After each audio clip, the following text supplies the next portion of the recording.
reka tubasuhuze kandi tubifuriza amahoro y'Imana mwebwe mwese mukurikira ibiganiro bitandukanye, indirimbo zo kuramya no guhimbaza Imana, ubutumwa bwiza bwa Yesu Kristo kuri Mutesi TV. Tubaha ikaze kandi tubifuriza amahoro. Ayo mahoro Yesu Kristo atanga ku buntu turayabifurije mu izina rye k'umwami wacu n'umukiza wacu. Mbaha ikaze rero muri iki kiganiro cy'ubuhamya muvandimwe Mutesi agiye gutangira kutugezaho, ngira ngo muhe ikaze nawe mu kiganiro kandi musabe abasuhuze ahita nadusengera ubundi twinjire mu kiganiro. Ikaze mukozi w'Imana. Murakoze cyane, Imana ibaha umugisha. Yego, nitwa Mutesi Marie Chantal. Mu by'ukuri ntuye muri uyu murenge wa Base, hanyuma akarere ni Rulindo, ariko nkaba nkorera umurimo w'Imana muri paruwase ya Tumba ku itorero rya Kiruri. Rero ndi umunyamasengesho, nkunda Imana, nkunda n'abantu bayo. Ndi umuririmbyi ku giti cyanjye, nkaba n'umuririmbyi muri korali Abizeye Umwami. Ndi umudiyakoni kuri iryo torero. Hanyuma rero n'iyindi mirimo umwami amfashije cyangwa se ansabye gukora ndayikora, nkaba n'umuvugabutumwa w'umuhamagaro, ariko naranabyigiye. Navuga ngo rero Imana y'amahoro ikomeze uduhane umugisha. Tugiye gutangira rero ubuhamya bwacu dusenga Imana kugira ngo twinjiremo neza byimbitse mu buhamya bwanjye, ubundi dukomezanye. Ndizera ko tuzagirana ibihe byiza. Yego rwose ni karibu. Mana, turagushimye, turaguhimbaje kuko uri uwera. Tugushimiye kugira neza kwawe kwinshi, izina ryawe rikuru nirihimbazwe. Waraturinze, uracyaturinze, ukomeje kuturindira imibiri n'ubugingo. Ndakwinginze Uwiteka kugira ngo uzube mu ruhande rwacu.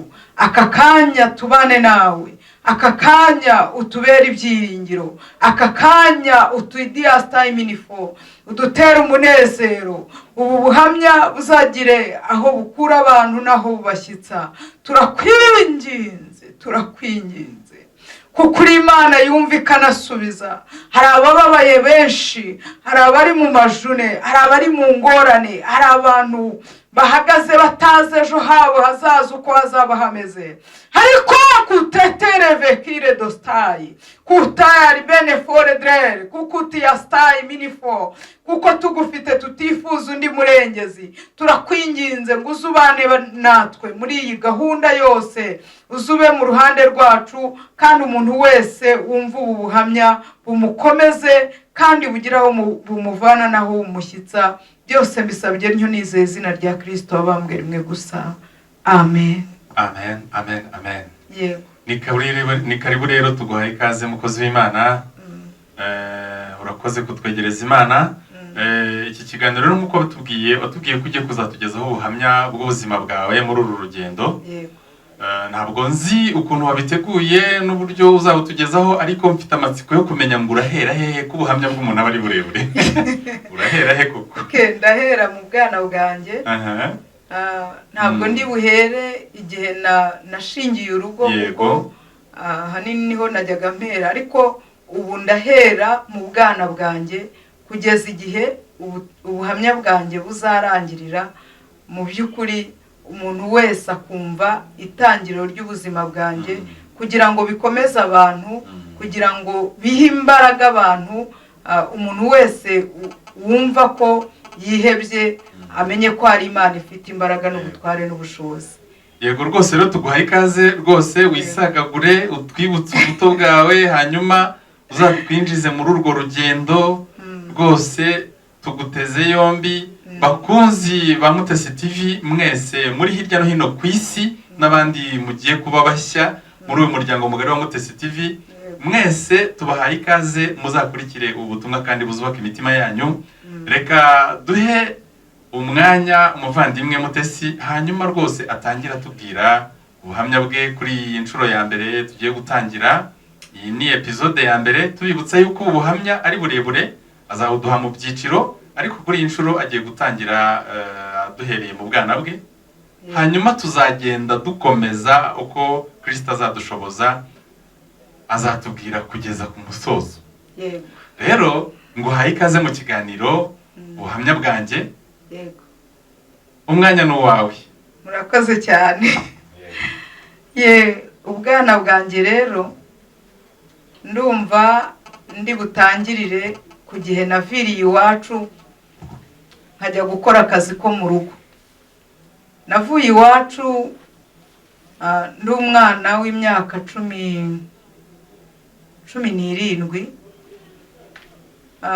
Ndangije uwo munsi mvi iwacu ntabwo bari babizi, nambaye imyenda yanjye yose uko nari nyitunze mu rugo. Maze kuyambara nari mfite umuntu wambwiye ko afite akazi agiye kundangira Ikibungo mu mujyi. Harya ubwo naguciye mu ijambo ubwo mu rugo ni hehe? Harya ubwo wari utuye hehe iwanyu hari? Yego. Murakoze cyane. Navuze aho mbarizwa ubu ngubu, ariko ubundi icyo gihe mu bwana bwanjye iwabo w'umubiri ni Iburasirazuba mu karere ka Ngoma. Mbese intara y'Iburasirazuba.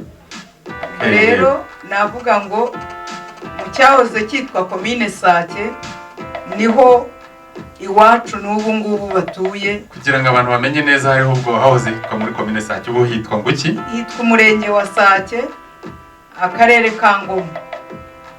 N'undi ni muri Ngoma. Yego. Ni mu karere ka Ngoma mu murenge wa Sake, hahoze ari komine Sake, akagari ka Gafunzo. Yego. Ko ari urugendo mubyeyi. Ni kure cyane. N'urugendo. Ubu urahambiriye utwawe dufashe imyenda cyane. Ati ngiye mu mujyi. Umukobwa mu mujyi, siri mugiye mu mujyi. Ubwo ufite imyaka ingahe? Mfite 17. Yego. Nuko uragiye? Ubwo mba ndagiye rero, naje kugenda nsanga umuntu wari wandangiye akazi, aranjyana Ikibungo. Ariko tugende gake. Yego. Ku myaka 17 ubwo ni mu wuhe mwaka? Ubwo byatumye duhita tugira n'amatsiko yo kumenya ngo ni ryari, hari mu wuhe mwaka? Ndumva sinibuka neza ariko abantu babasha kubara navutse 8 bashobora kumenya mfite 17. Imyaka 17 ubwo hari mu wuhe mwaka? Hari nko muri 2000 na rimwe wenda gutyo hafi. Oya, 2000 na rimwe cyangwa na 2. Hafi aho ngaho. Ni hafi aho ngaho. Nibyo. Kuko 2003 nahise nshaka umugabo. Nibyo, ni hafi aho rwose. Washatse umugabo deje ubwo ku myaka 19. Nibyo, ni hafi aho. Abo abazi imibare vuba yihuse, calcul mental babara bagahita babyumva. Yego, ni hafi. Yego. Washatse umugabo deja waravuye mu rugo, warageze i Kigali muri ako kazi, uri muri ako kazi. Cyane mo ndihuta cyane. Reka tubwire neza kuko umuntu aba afite amatsiko. Rero navuye mu rugo icyo gihe, ndagenda njya Ikibungo, mbana n'umudamu w'umusirikare wari ushyingiwe vuba. Hanyuma tumarana ukwezi kumwe. Mu kwezi kumwe atangira kumfuhira. Yabasize umugabo muri salo. Yabasize umugabo muri salo ari mu gikoni, agahita ampamagara vuba na bwangu ngo ntagira icyo mvugana n'umugabo. Ubuzi byo gufuha bita ntekereza ku myaka 17. Imyaka 17 niyo nzobe yawe ndi kureba.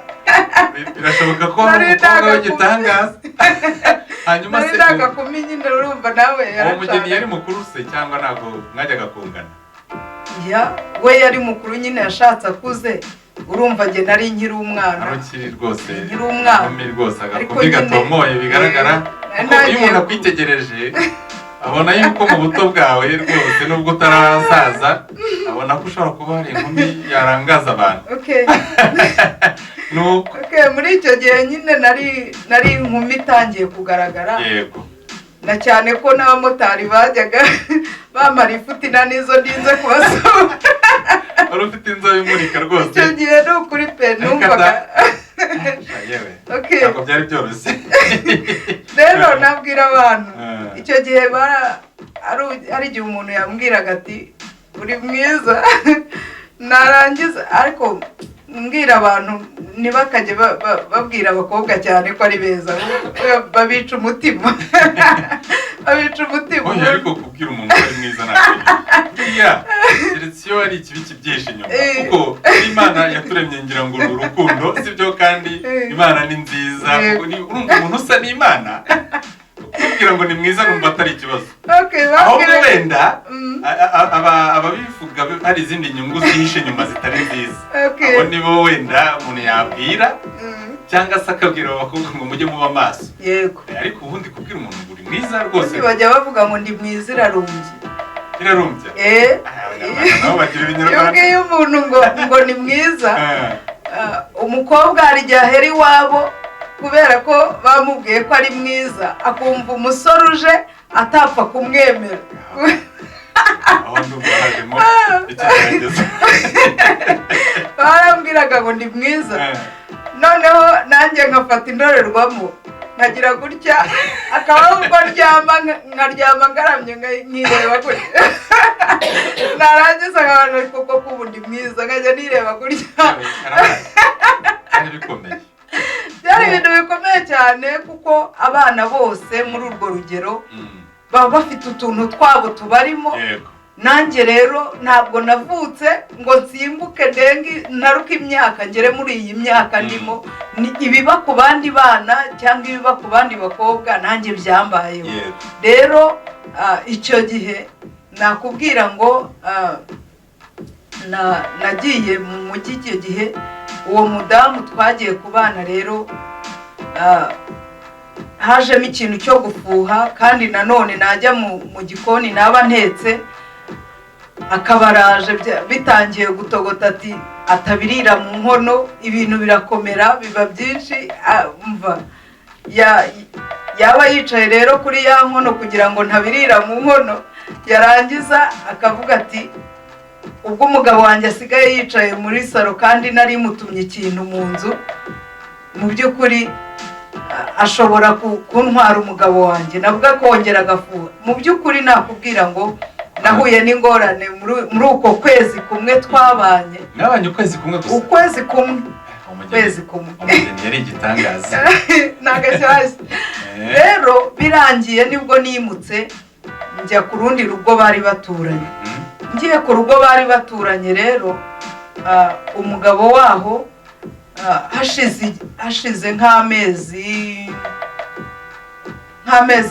nk'atatu mpaba haje kuza umukobwa w'iwacu tuvukana kwa data wacu. Ahageze arangije aramuganiriza aramwinja arangije uwo mukobwa amubwira ko ngo iwacu bahoraga bankubita kubera uburaya. Mu by'ukuri none si uwo mukobwa nazi wanyu bari duturanye. Twari duturanye. Si yaba ari wa wundi wakujyanye hari? Oya ntabwo ari uwo twari duturanye nyine ari uwo kwa data wacu ariko n'abakora hafi aho. Oya yaraje ndumva ashobora kuba yaraje gushaka akazi nawe mu mujyi. Nuko ahinguka rero ahomba arangije nibwo yahingutse kuri databuja ariko ari kuza ashakisha ngahomba aje kundeba nyine ngo asuhuze ambaze amakuru yanjye kuko iwacu bari barambuze. Inshuti bakunzi ba Mutesi TV rero tubibutse yuko turi mu kiganiro ubuhamya bwanjye aho umuvandimwe umubyeyi Mutesi ari kutubwira ubuhamya bwe guhera ku myaka 17 mu myaka 17 akiri umukobwa ari kutubwira ubuhamya bwe bw'ubuzima yabayeho. Ni ikiganiro atuzaniye kuri Mutesi TV azatubwira ubuhamya bwe muri uru rugendo rw'ubuzima bwe murumva ko ari burebure cyane. Uyu munsi rero turi mu ntangiriro, abari bakigera kuri channel nagira ngo basangize, mbabwire, mbayobore, bataza kuyoberwa aho twatangiriye, bamenye turi mu kiganiro ubuhamya bwanjye kuri channel ya Mutesi TV, ubuzima bwe atangiye ari kutubwira. Iyi ni episode ya mbere, ari kutubwira ubuhamya bw'ukuntu yageze mu mujyi atangiye akora akazi ku myaka 17 n'ibibazo yahuriyemo nabyo. Yaragikomeza rero, wari ugikomeza utubwira rero ukuntu uwo nguwo muturanye nawe wari uje gushaka akazi, ndumva ariho wari ugeze. Wakomeza ukatubwira. Yego, yageze aho ngaho kuri databuja rero, amubwiye ko ngo iwacu bahoraga bankubita kubera uburaya. Iwacu haje igikorwa cyo gushakisha abana